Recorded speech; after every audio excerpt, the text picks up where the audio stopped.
जय श्री राम दोस्तों, ज्योतिष सीखिए में आज कुंडली के भाव 1 से भाव 6 तक में राहु के फलों की विवेचना करेंगे।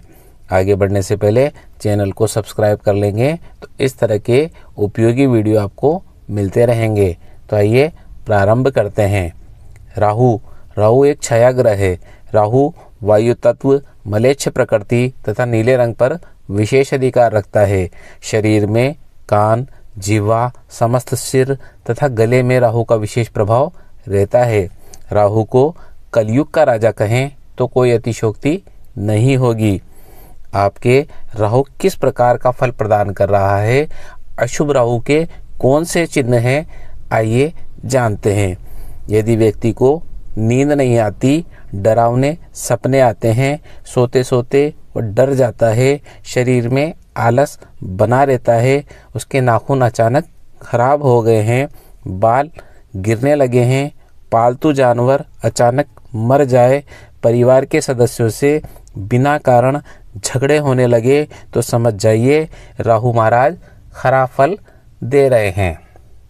तो आइए प्रथम भाव में राहु किस प्रकार के फल प्रदान करेंगे उसकी बात करते हैं। लग्न में राहु होने पर जातक दीनता से जन्म लेकर कम शिक्षा पाकर भी उच्च स्थान या पद पर आसीन होता है। जातक में लक्ष्यों को प्राप्त करने की तीव्र लालसा होती है। उसकी सफलता पाने की भूख अंतहीन होती है। जातक स्वार्थी और आत्म केंद्रित हो जाता है। ऐसे जातक को मन वांछित परिणाम नहीं मिलता तो व्यक्ति मानसिक रोगों से घिर सकता है।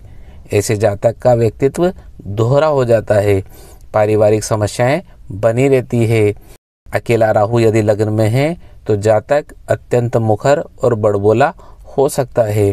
प्रथम भाव में स्थित राहु वाला जातक समाज के पारंपरिक तौर तरीकों पर सवाल उठाने वाला होता है। प्रथम भाव में राहु उनके होता है जिनके पूर्व जन्म में इच्छाएं अधूरी रह गई थी। उन्हीं इच्छाओं को पूरा करने के लिए उसका जन्म होता है। यदि लग्न में पुरुष राशि हो तो राहु 2 पत्नी का योग बनाता है। अशुभ राहु बेवजह शक्की और खुद को ही सही मानने की समस्या भी देता है। प्रथम भाव में बैठे हुए राहु की पंचम दृष्टि 5वें भाव पर, सप्तम दृष्टि 7वें भाव पर और नवम दृष्टि 9वें भाव पर पड़ने के कारण इन भावों को भी राहु प्रभावित करते हैं। जातक शराब और नशे का आदी हो सकता है। प्रथम भाव में राहु स्थित हो तो जातक में शनि की विशेषताएं आ जाती है। यदि राहु महाराज खराब फल प्रदान कर रहे हैं प्रथम भाव में बैठकर तो कौन से उपाय करें। हमेशा वाणी पर नियंत्रण रखें, व्यर्थ बोलने से बचें, बिना कारण के तंत्र मंत्र और यंत्र के चक्कर में न पड़ें। पिता, गुरु और अपने से बड़ों का सदैव सम्मान करें। अब बात करते हैं द्वितीय भाव में बैठे हुए राहु के फलों की। यह धन भाव है। यहाँ पर स्थित राहु मिले जुले फल प्रदान करता है। सरकार के माध्यम से जातक को आय होती है। जातक की ठोड़ी पर कोई न कोई निशान अवश्य ही रहता है। द्वितीय भाव में बैठे हुए राहु की पंचम दृष्टि 6ठ भाव पर, सप्तम दृष्टि 8वें भाव पर और नवम दृष्टि 10वें भाव पर पड़ती है तो इन भावों को भी राहु प्रभावित करते हैं।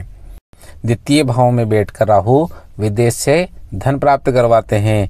जातक को देश विदेश घूमने का भी शौक रहता है। द्वितीय भाव का राहु वफादार साथी का अभाव रखता है। लोग रिश्ता केवल स्वार्थ पूर्ति के लिए ही रखते हैं। अशुभ राहु वाणी की समस्या भी दे सकता है। वित्तीय स्थिति में भी उतार चढ़ाव रहता है। परिवार के सदस्यों के साथ संबंधों को यहाँ पर स्थित राहु खराब करता है। यदि महिलाओं के द्वितीय भाव में अशुभ राहु है तो गर्भाशय की समस्या भी दे सकता है। अशुभ स्थिति जातक को धोखेबाज, अनैतिक और लालची बना सकती है। द्वितीय भाव के अशुभ राहु के कौन से उपाय करें तो सबसे पहले जातक को ठोस चांदी की गेंद अपनी जेब में रखनी चाहिए। पीले वस्त्रों का अधिक से अधिक उपयोग करना चाहिए। ससुराल से कोई भी इलेक्ट्रॉनिक सामान नहीं लेना चाहिए। बड़ी महिलाओं का सदैव आदर करना चाहिए तो राहु महाराज अच्छे फल देना प्रारंभ कर देंगे। बात करते हैं तृतीय भाव में राहु के फलों की। तीसरे भाव को पराक्रम भाव कहा जाता है। यहाँ पर स्थित राहु जातक को बुद्धिमान, आशावादी और पराक्रमी बनाते हैं। तृतीय भाव में स्थित राहु की पंचम दृष्टि सप्तम भाव में, सप्तम दृष्टि नवम भाव पर और नवम दृष्टि 11वें भाव पर पड़ती है। यहाँ पर स्थित राहु जातक की कम्युनिकेशन स्किल भी बेहतर करते हैं, जिससे जातक मीडिया, पत्रकारिता, साहित्य में बेहतर प्रदर्शन करता है। काल पुरुष की कुंडली में तीसरा भाव में मिथुन राशि बनती है, जो राहु की उच्च राशि मानी जाती है। तीसरे भाव में स्थित राहु वाला जातक यशस्वी, प्रतिष्ठित और दान पुण्य में विश्वास करने वाले होते हैं। राहु के शुभ होने की स्थिति में भौतिक सुख सुविधाएं बिना प्रयत्न के ही जातक को प्राप्त हो जाती है। अशुभ राहु जातक को बुरे विचार, अवैध संबंध और एकांत जीवन देता है। बच्चों की तरफ से चिंता सदैव बनी रहती है। राहु की महादशा में समस्याएं विकराल रूप धारण कर लेती है। यदि किसी जातक के तीसरे भाव में स्थित राहु अशुभ परिणाम दे रहे हैं तो कौन से उपाय करने चाहिए? पहला, किसी को भी रुपए उधार नहीं देने चाहिए। अनावश्यक किसी से भी भिड़ने का प्रयास नहीं करना चाहिए, क्योंकि शेर को सवा शेर मिल ही जाता है। मांस, मदिरा, व्यभिचार से दूर रहना चाहिए। घर में हाथी दांत और चमड़े की वस्तुएं नहीं रखनी चाहिए। तो तीसरे भाव में बैठ के राहु अच्छे परिणाम देना प्रारंभ कर देंगे। बात करते हैं चौथे भाव में स्थित राहु के फलों की। चौथा घर चंद्रमा का घर है। राहु चंद्रमा का परम शत्रु है। चौथे भाव में बैठकर राहु की पंचम दृष्टि अष्टम भाव पर, सप्तम दृष्टि दशम भाव पर और नवम दृष्टि 12वें भाव पर पड़ती है। यहाँ पर राहु सामान्यतः परिणाम सही नहीं देता। सभी भौतिक सुख सुविधाएं होने पर भी आत्मिक सुख जातक को नहीं मिल पाता। मानसिक तनाव सदा ही बना रहता है। राहु शुभ प्रभाव में होने पर सरकार से सहयोग मिलता है। नौकरी करने वाले जातक के लिए चौथे भाव का राहु ठीक ही माना गया है। उसे प्रशासनिक अधिकारी से सहयोग मिलता है।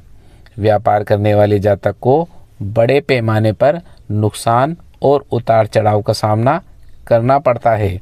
माता का स्वास्थ्य सदैव ही खराब बना रहता है। जातक के 2 विवाह या 2 लोगों से आंतरिक लगाव होने की संभावना रहती है। चौथे भाव का राहु व्यक्ति को जन्मभूमि में रहने के कम ही अवसर देता है। ऐसा जातक विदेश में बहुत सफल होता है। यदि चौथे भाव में बैठकर राहु अशुभ प्रभाव दे रहे हैं तो कौन से उपाय करने चाहिए? अपने पुराने घर का नवीनीकरण करवाना चाहिए यदि आपकी आर्थिक स्थिति अच्छी है। दूसरा, जौ को दूध में गलाकर बहते हुए पानी में प्रवाहित करना चाहिए। जातक रसोई घर में बैठकर ही भोजन करे तो उसका राहु बेहतर होता है। पंचम भाव में स्थित राहु के फल। ये भाव संतति और बुद्धि का माना गया है। यहाँ पर स्थित राहु अहंकारी, कपटी और नियम तोड़ने वाला बना सकता है। यहाँ पर स्थित राहु की पंचम दृष्टि नवम भाव पर, सप्तम दृष्टि एकादश भाव पर और नवम दृष्टि प्रथम भाव पर पड़ती है। राहु पंचम भाव में हो तो संतान के साथ जातक के संबंध खराब हो सकते हैं। वैवाहिक संबंध भी मधुर नहीं होते। अनावश्यक बातों को लेकर झगड़ा होता रहता है। यहाँ पर स्थित राहु कम्युनिकेशन स्किल अच्छी देता है। यहाँ पर राहु रसायन और पेट्रोलियम सेक्टर में बुलंदी पर पहुँचा सकता है। यदि खराब राहु ड्रग्स, धोखाधड़ी, चोरी, भ्रष्टाचार के मामलों में भी फंसा सकता है। जिस बच्चे की कुंडली के 5वें भाव में राहु है वो शरारती और समस्या उत्पन्न करने वाले प्राय देखे गए हैं। उन्हें पढ़ने से ज़्यादा खेलने, मोबाइल, टीवी का ज़्यादा शौक होता है, अर्थात उन पर अतिरिक्त ध्यान देने की आवश्यकता होती है। पंचम भाव में अशुभ राहु के उपाय। पंचमुखी रुद्राक्ष जातक को धारण करना चाहिए और शिव की आराधना करनी चाहिए। कौवे और आवारा कुत्तों को प्रतिदिन भोजन कराना चाहिए। पूरे समर्पण से चौपाए जानवर की सेवा करनी चाहिए। अब बात करते हैं षष्ठम भाव में राहु के फलों की। इस भाव को रिपुरण का भाव कहा जाता है। षष्ठम भाव पर स्थित राहु की पंचम दृष्टि दशम भाव पर, सप्तम दृष्टि द्वादश भाव पर और नवम दृष्टि दूसरे भाव पर पड़ती है। यहाँ पर स्थित राहु प्राय अच्छे फल ही प्रदान करते हैं। जातक को असाधारण सुख समृद्धि मिल सकती है। रोगों से भी वह जल्दी छुटकारा पा लेता है, अर्थात उसकी रोग प्रतिरोधक क्षमता बेहतर होती है। जातक शत्रुओं से भी बड़ी बुद्धिमत्ता से निपटता है। दूसरे धर्म के लोगों द्वारा भी जातक को लाभ प्राप्त होता है, विशेषकर मलेच्छ राजा से उसे लाभ ही प्राप्त होता है। जातक के पास खूब धन होता है, जीवन साथी भी उसका अच्छा ही होता है, परंतु प्राय देखा जाता है कि राहु के दुष्प्रभाव से संतान गलत रास्ते पर चल सकती है। नौकरी में भी अस्थिरता रहती है, ऊपरी बाधाएं या रहस्यमय बीमारी हो सकती है। राहु षष्ठ में हो और गुरु केंद्र में हो तो अष्टलक्ष्मी नामक शुभ योग बनता है। जातक के पास धन का प्रवाह निरंतर बना रहता है। यदि षष्ठ भाव में बैठकर राहु अशुभ प्रभाव दे रहे हों तो कौन से उपाय करने चाहिए? जातक को कभी भी झूठ नहीं बोलना चाहिए, किसी को धोखा नहीं देना चाहिए, दिखावे में व्यर्थ का अपव्यय नहीं करना चाहिए, मन से भी चोरी का विचार नहीं लाना चाहिए। दुर्गा और हनुमान जी की निरंतर उपासना करनी चाहिए तो राहु अच्छे फल देंगे।